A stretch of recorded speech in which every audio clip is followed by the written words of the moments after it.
আসসালামু আলাইকুম। আশা করি সকলে ভালো আছেন।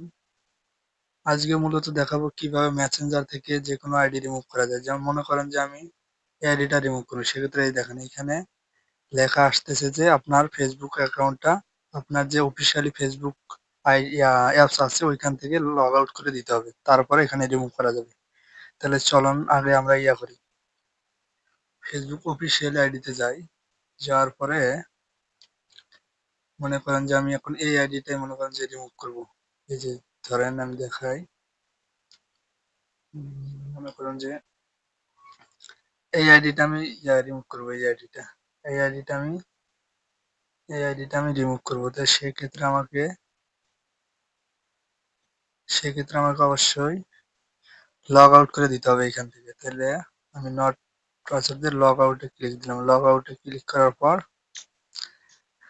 এইখানে সবগুলো আইডি যতগুলো আইডি লগ ইন করা আছে সবগুলো এখানে শো করবে। সেক্ষেত্রে আপনি এই যে থ্রি ডটে চাপ দিবেন উপরের দিকে একদম একদম উপরের দিকে দেখবেন উপরের দিকে একদম উপরের দিকে দেখবেন যে থ্রি ডট একটা অপশন আছে। এই যে এটা এই থ্রি ডট অপশনে চাপ দেবেন। চাপ দেওয়ার পরে যে রিমুভ নিচে দেখেন একটা লেখা উঠছে remove from profile sorry remove profiles from this device. এইখানে জাস্ট ক্লিক দিবেন।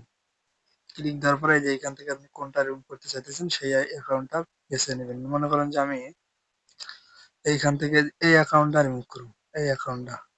তো সেক্ষেত্রে আমাকে কি করতে হবে, এই যে এখানে যে রিমুভ অপশন আছে, এই যে এইখানে দেখেন একটা রিমুভ অপশন আছে। এখানে রিমুভে চাপ দিলে আইডিটা রিমুভ হয়ে যাবে। আবার রিমুভ দিবেন। দেওয়ার পরে দেখবেন আপনার আইডিটা ফেসবুক এই যে এখান থেকে রিমুভ হয়ে গেল।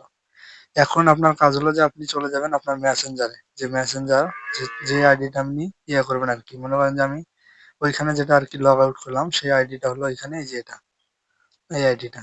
তো এই আইডিটা আমি এখন এই মেসেঞ্জার থেকে লগ আউট করে দেবো। সেক্ষেত্রে আপনাকে কি করতে হবে, এখানে চাপ দিয়ে এই যে বক্সের মতো যে আইকনটা আছে, বক্স মনে করেন এই যে এখানে দেখেন সরি এই যে এখানে দেখেন বক্সের মতো যে আইকনটা আছে এটাতে ক্লিক দিবেন। এটাতে ক্লিক দিয়ে এই যে রিমুভ অপশন আসছে দেখেন, নিচে দেখেন রিমুভ অপশন আসছে, এই রিমুভ অপশনে ক্লিক দিবেন। ক্লিক দিলে তাহলে দেখবেন আপনার অ্যাকাউন্টটা এখান থেকে রিমুভ হয়ে যাবে। কারণ এই রিমুভ করার কারণও আছে। কারণ অনেক সময় যে কাজের ক্ষেত্রে দেখা যায় যে অনেকে মনে করেন যে ৫ টা অ্যাকাউন্টের বেশি কিন্তু মেসেঞ্জারে লগ ইন করা যায় না। তো সেক্ষেত্রে যে আইডি দিয়ে কাজ হয় না সেই আইডি এখানে রেখে তো লাভ নেই। আর সেক্ষেত্রে রিমুভ করার ক্ষেত্রে এই প্রসেস গুলো অনুসরণ করলে তখন দেখা যায় যে আপনি মেসেঞ্জার থেকে যেকোনো আইডি রিমুভ করতে পারেন। তো আশা করি বুঝতে পারছেন। যদি কোনো প্রশ্ন থাকে কমেন্ট করে জানাবেন। আর ভিডিওটা ভালো লাগলে অবশ্যই লাইক, কমেন্ট অ্যান্ড শেয়ার করে দিবেন। ধন্যবাদ।